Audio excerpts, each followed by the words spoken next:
नमस्कार, मैं रेखा धीमान। आज आपको एक नई कहानी जो मैं खुद पढ़ रही थी तो मुझे बहुत अच्छी लगी और क्यों ना सोचा कि मैं आपको भी वो कहानी सुनाऊं। तो ये कहानी अकबरी लोटा, ये भी काफ़ी पाठ्यक्रम में बच्चों को है, तो सुन के आपको भी अच्छा लगेगा। ये अन्नपूर्णानंद वर्मा द्वारा लिखित है। कहानी का जो विषय है अकबरी लोटा। लाला झाऊ लाल को खाने पीने की कमी नहीं थी। काशी के ठठेरी बाजार में मकान था। नीचे की दुकानों से 100 रुपये मासिक के करीब किराया आता था। अच्छा खाते थे, अच्छा पहनते थे, पर 250 रुपये तो एक साथ आंख सेकने के लिए भी न मिलते थे। इसलिए जब उनकी पत्नी ने एक दिन एकाएक 250 रुपये की मांग पेश की, तब उनका जी एक बार जोर से सनसनाया और फिर बैठ गया। उनकी यह दशा देखकर पत्नी ने कहा, डरिए मत, आप देने में समर्थ हों, असमर्थ हों तो मैं अपने भाई से मांग लूं। लाला झाऊ लाल तिलमिला उठे। उन्होंने रोब से कहा, अजी हटो, 250 रुपये के लिए भाई से भीख मांगोगी? मुझसे ले लेना। लेकिन मुझे इसी ज़िंदगी में चाहिए। अजी इसी सप्ताह ले लेना।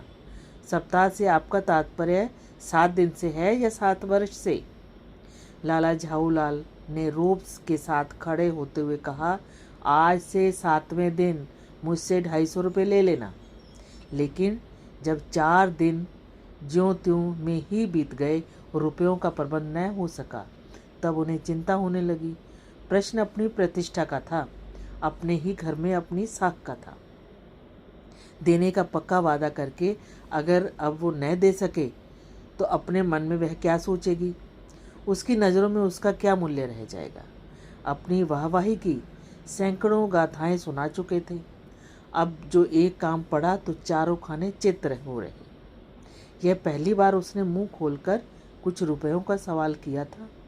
इस समय अगर दुम दबाकर भाग निकलते हैं तो फिर उसे क्या मुंह दिखलाएंगे? खैर, एक दिन और बीता। 5वें दिन घबरा कर उन्होंने पंडित बिलवासी मिश्र को अपनी विपदा सुनाई। संयोग कुछ ऐसा बिगड़ा था कि बिलवासी जी भी उस समय बिल्कुल खुक थे। उन्होंने कहा, मेरे पास तो है नहीं, पर मैं कहीं से मांग जांच कर लाने की कोशिश करूंगा, और अगर मिल गया तो कल शाम को तुमसे मकान पर मिलूंगा। आज वही शाम थी, हफ्ते का अंतिम दिन। कल 250 रुपये या तो गिन देना है या सारी हेंकड़ी से हाथ धोना है। यह सच है कि कल रुपया न आने पर उनकी पत्नी उन्हें डामल फांसी न कर देगी, लेकिन केवल जरा सा हंस देंगी। पर वह कैसी हंसी होगी, कल्पना मात्र से झाऊलाल में मरोड़ पैदा हो जाती थी। आज शाम को पंडित बिलवासी मिश्र को आना था। यदि न आए तो, या कहीं रुपया का प्रबंध वे न कर सके। इसी उधेड़ बुन में पड़े लाला झाऊलाल छत पर टहल रहे थे। कुछ प्यास मालूम हुई। उन्होंने नौकर को आवाज़ दी। नौकर नहीं था, खुद उनकी पत्नी पानी लेकर आई। वह पानी तो जरूर लाई, पर गिलास लाना भूल गई थी। केवल लोटे में पानी लिए वह प्रकट हुई। फिर लोटा भी संयोग से वह, जो अपनी बेढंगी सूरत के कारण लाला झाऊ लाल को सदा से नापसंद था तो क्या, नया, 1-2 साल का ही बना, पर कुछ ऐसी गढ़न उस लोटे की थी कि उसका बाप डमरू माँ चिलम रही हो। लाला ने लोटा ले लिया, बोले कुछ नहीं। अपनी पत्नी का अदब मानते थे, मानना ही चाहिए। इसी को सभ्यता कहते हैं। जो पति अपनी पत्नी का न हुआ, वह पति कैसा। फिर उन्होंने यह भी सोचा कि लोटे में पानी दे तब भी गनीमत है। अभी अगर चूं कर देता हूँ तो बाल्टी में भोजन मिलेगा, तब क्या करना बाकी रह जाएगा। लाला अपना गुस्सा पीकर पानी पीने लगी। उस समय वे छत की मुंडेर के पास ही खड़े थे जिन बुजुर्गों ने पानी पीने के संबंध में यह नियम बनाए थे कि खड़े खड़े पानी न पियो, सोते समय पानी न पियो, दौड़ने के बाद पानी न पियो, उन्होंने पता नहीं कभी यह भी नियम बनाया था या नहीं कि छत की मुंडेर के पास खड़े होकर पानी ना पियो। जान पड़ता है इस महत्वपूर्ण विषय पर उन लोगों ने कुछ नहीं कहा है। लाला झाऊलाल मुश्किल से 1-2 घूंट पी पाए होंगे कि न जाने कैसे उनका हाथ हिल गया और लोटा छूट गया। लोटे ने दाएं देखा न बाएं, वह नीचे गली की ओर बढ़ा। अपने वेग में उल्का को लजाता हुआ वह आंखों से ओझल हो गया। किसी जमाने में न्यूटन नाम के किसी खुराफाती ने पृथ्वी की आकर्षण शक्ति नाम की कोई चीज़ इजाद की थी। कहना न होगा कि यह सारी शक्ति इस समय लोटे के पक्ष में थी। लाला को काटो तो बदन में खून नहीं। ऐसे चलती हुई गली में ऊंचे तिमंजले से भरे हुए लोटे का गिरना हंसी खेल नहीं था। वह लोटा न जाने किस अनाधिकारी के झोपड़े पर काशीवास का संदेश लेकर पहुंचेगा। कुछ हुआ भी ऐसा ही। गली में जोर का हल्ला हुआ।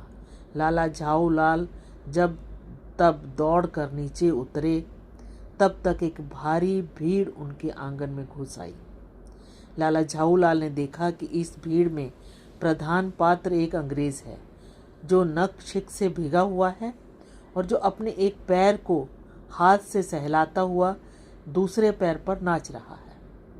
उसी के पास अपराधी लोटे को देखकर लाला झाऊलाल जी ने फौरन 2 और 2 जोड़कर स्थिति को समझ लिया। गिरने से पूर्व लोटा एक दुकान के साइबान से टकराया। वहां टकराकर उस दुकान पर खड़े उस अंग्रेज को उसने सांगोपांग स्नान करवाया, फिर उसी के बूट पर जा गिरा। जब अंग्रेज को मालूम हुआ कि लाला झाऊलाल ही उस लोटे के मालिक हैं, तब उसने न केवल एक काम किया, अपने मुंह को खोलकर खुला छोड़ दिया। लाला झाऊलाल को आज ही यह मालूम हुआ कि अंग्रेजी भाषा में गालियों का ऐसा प्रकांड कोश है। इसी समय पंडित बिलवासी मित्र भीड़ को चीरते हुए आंगन में आते दिखाई पड़े। उन्होंने आते ही पहला काम यह किया कि उस अंग्रेज को छोड़कर जितने आदमी आंगन में घुसे थे सबको बाहर निकाल दिया। फिर आंगन में कुर्सी रखकर उन्होंने साहब से कहा, आपके पैर में शायद कुछ चोट आई है, अब आप आराम से कुर्सी पर बैठ जाइए। साहब बिलवासी जी को धन्यवाद देते हुए बैठ गए और लाला झाऊलाल की ओर इशारा करके बोले, आप इस शख्स को जानते हैं? बिल्कुल नहीं। मैं ऐसे आदमी को जानना भी नहीं चाहता कि जो निरीह राह चलतों पर लोटों के साथ वार करे। मेरी समझ में ही इज ए डेंजरस ल्यूनाटिक, यानी खतरनाक पागल है। नहीं, मेरी समझ में यह खतरनाक मुजरिम है। परमात्मा ने लाला झाऊलाल की आंखों को इस समय कहीं देखने के साथ खाने की भी शक्ति दे दी होती तो यह निश्चय है कि अब तक बिलवासी को वह अपनी आंखों से खा चुके होते। वे कुछ समझ नहीं पाते थे कि बिलवासी जी को इस समय क्या हो गया है। साहब ने बिलवासी जी से पूछा, क्या करना चाहिए? पुलिस में इस मामले की रिपोर्ट कर दीजिए, जिससे यह आदमी फौरन हिरासत में लिया जाए। पुलिस स्टेशन कहाँ है? पास ही। चलिए मैं बताऊं। चलिए। अभी चला। आपकी इजाज़त हो तो पहले मैं इस लोटे को इस आदमी से खरीद लूँ। क्यों जी, बेचोगे?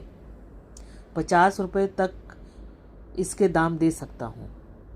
लाला झाऊलाल तो चुप रहे, पर साहब ने कहा, इस रद्दी लोटे के आप 50 रुपये क्यों दे रहे हैं? आप इस लोटे को रद्दी समझते हैं? आश्चर्य! मैं तो आपको एक विज्ञ और सुशिक्षित आदमी समझता था। आखिर बात क्या है, कुछ बताइए भी। जनाब, यह एक ऐतिहासिक लोटा जान पड़ता है।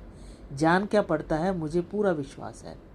यह वह प्रसिद्ध अकबरी लोटा है जिसकी तलाश में संसार भर के म्यूजियम परेशान हैं। यह बात? जी जनाब। 16वीं शताब्दी की बात है। बादशाह हुमायूं शेरशाह से हार कर भागा था और सिंध के रेगिस्तान में मारा मारा फिर रहा था। एक अवसर पर प्यास से उसकी जान निकल रही थी। उस समय एक ब्राह्मण ने इसी लोटे से पानी पिलाकर उसकी जान बचाई थी। हुमायूं के बाद अकबर ने उस ब्राह्मण का पता लगाकर उससे लोटे को ले लिया और इसके बदले में उसे इसी प्रकार के 10 सोने के लोटे प्रदान किए। यह लोटा सम्राट अकबर को बहुत प्यारा था, इसी से इसका नाम अकबरी लोटा पड़ा। वह बराबर इसी से वजू करता था। सन 57 तक इसके शाही घराने में रहने का पता है, पर उसके बाद लापता हो गया। कलकत्ता के म्यूजियम में इसका प्लास्टर का मॉडल रखा हुआ है। पता नहीं यह लोटा इस आदमी के पास कैसे आया। म्यूजियम वाले को पता चले तो फैंसी दाम खरीद कर ले जाएं। इस विवरण को सुनते सुनते साहब की आंखों पर लोभ और आश्चर्य का ऐसा प्रभाव पड़ा कि वे कौड़ी के आकार से बढ़कर पकौड़ी के आकार की हो गई। उन्होंने बिलवासी से पूछा, तो आप इस लोटे का क्या करिएगा? मुझे पुरानी और ऐतिहासिक चीज़ों के संग्रह का शौक़ है। मुझे भी पुरानी और ऐतिहासिक चीज़ों के संग्रह का शौक़ है। जिस समय यह लोटा मेरे ऊपर गिरा था उस समय मैं यही कर रहा था। उस दुकान से पीतल की कुछ पुरानी मूर्तियाँ खरीद रहा था। जो कुछ हो लोटा मैं ही खरीदूंगा। वाह, आप कैसे खरीदेंगे? मैं खरीदूंगा। यह मेरा हक है। हक है? जरूर हक है। यह बताइए कि उस लोटे के पानी से आपने स्नान किया था या मैंने? आपने। फिर आपके पैरों पर गिरा या मेरे? आपके। अंगूठा उसका भुर्ता बनाया या आपका? आपका। इसलिए उसे खरीदने का हक मेरा है। यह सब बकवास है। दाम लगाइए, जो अधिक दे वह ले जाए। यही सही। आप इसका 50 रुपये लगा रहे हो। मैं 100 देता हूँ, मैं 150 देता हूँ, मैं 200 देता हूँ, अजी मैं 250 देता हूँ। यह कहकर बिलवासी ने 250 रुपये के नोट झाऊलाल के आगे फेंक दिए। साहब को भी तनाव आ गया। उसने कहा, आप 250 देते हैं तो मैं 500 देता हूँ। अब चलिए। बिलवासी जी अफसोस के साथ अपने रुपए उठाने लगे, मानो अपनी आशाओं की लाश उठा रहे हों। साहब की ओर देखकर उन्होंने कहा, लोटा आपका हुआ, ले जाइए। मेरे पास 250 से अधिक नहीं है। यह सुनना था कि साहब के चेहरे पर प्रसन्नता की कुंची गिर गई। उन्होंने झपट कर लोटा लिया और बोला, अब मैं हंसता हुआ अपने देश लौटूंगा। मेजर डगलस की डींग सुनते सुनते मेरे कान तक पक गए थे। मेजर डगलस कौन है? मेजर डगलस मेरे पड़ोसी हैं। पुरानी चीज़ों के संग्रह करने में उनकी होड़ रहती है। गत वर्ष वे हिंदुस्तान आए थे। यहाँ से जहांगीरी अंडा ले गए थे। जहांगीरी अंडा? हाँ, जहांगीरी अंडा। मेजर डगलस ने समझ रखा था कि हिंदुस्तान से वे ही अच्छी चीज़ें ले जा सकते हैं। पर जहांगीरी अंडा है क्या? आप जानते होंगे कि एक कबूतर ने नूरजहां से जहांगीर का प्रेम करवाया था। जहांगीर के पूछने पर कि मेरा एक कबूतर तुम कैसे उड़ जाने दिया, नूरजहां ने उसके दूसरे कबूतर को उड़ाकर बताया कि ऐसे। इसके इस भोलेपन पर जहांगीर दिलो जान से निछावर हो गई। उसी क्षण से उसने अपने को नूरजहां के हाथ कर दिया। कबूतर का यह एहसान वह नहीं भूला। उसके एक अंडे को बड़े जतन से रख छोड़ा। एक बिलोर की हांडी में वह सबके सामने टंगा रहता था। बाद में वही अंडा जहांगीरी अंडा के नाम से प्रसिद्ध हुआ। उसी को मेजर डगलस ने पारसाल दिल्ली में एक मुसलमान सज्जन से 300 रुपये में खरीदा। यह बात? हाँ, पर अब मेरे आगे दून की नहीं ले सकते। मेरा अकबरी लोटा उनके जहांगीरी लोटे से भी एक पुश्त पुराना है। इस रिश्ते से तो आपका लोटा उस अंडे का बाप हुआ। साहब ने लाला झाऊलाल को 500 रुपये देकर अपनी राह ली। लाला झाऊलाल का चेहरा इस समय देखते बनता था। जान पड़ता था कि मुंह पर 6 दिन की बढ़ी हुई दाढ़ी का एक एक बाल मारे प्रसन्नता के लहरा रहा है। उन्होंने पूछा, बिलवासी जी, मेरे लिए 250 रुपया घर से लेकर आए, पर आपके पास तो थे नहीं। इस भेद को मेरे सिवाय मेरा ईश्वर ही जानता है, आप उसी से पूछ लीजिए, मैं नहीं बताऊंगा। पर आप चले कहाँ? अभी मुझे आपसे काम है 2 घंटे का। 2 घंटे का? हाँ और क्या। अभी मैं आपकी पीठ ठोकर शाबाशी दूंगा, उसमें 1 घंटा लगेगा। फिर गले लगाकर धन्यवाद दूंगा, 1 घंटा उसमें भी लग जाएगा। अच्छा, पहले 500 रुपये निकाल कर गिनकर सहेज लीजिए। रुपया अगर अपना हो तो उसे सहेजना एक ऐसा सुखद मनमोहक कार्य है कि मनुष्य उस समय सहज में ही तन्मयता प्राप्त कर लेता है। लाला झाऊलाल ने अपना कार्य समाप्त करके ऊपर देखा, पर बिलवासी जी इस बीच अंतर्ध्यान हो गए। उस दिन रात्रि में बिलवासी जी को देर तक नींद न आई। वे चादर लपेटे चारपाई पर पड़े रहे। 1 बजे वे उठे। धीरे, बहुत धीरे से अपनी सोई हुई पत्नी के गले से उन्होंने सोने की वह सिकड़ी निकाली जिसमें एक ताली बंधी हुई थी। फिर उसके कमरे में जाकर उन्होंने उस ताली से उस संदूक को खोला। उसमें 250 रुपये के नोट ज्यों के त्यों रखकर उन्होंने बंद कर दिया।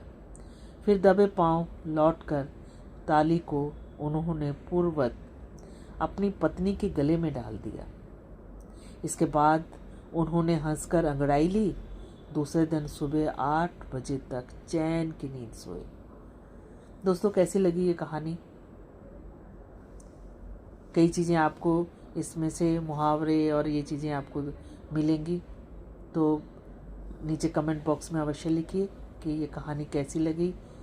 आगे की कहानी फिर से मैं आपके साथ लेकर आऊँगी। तब तक के लिए धन्यवाद।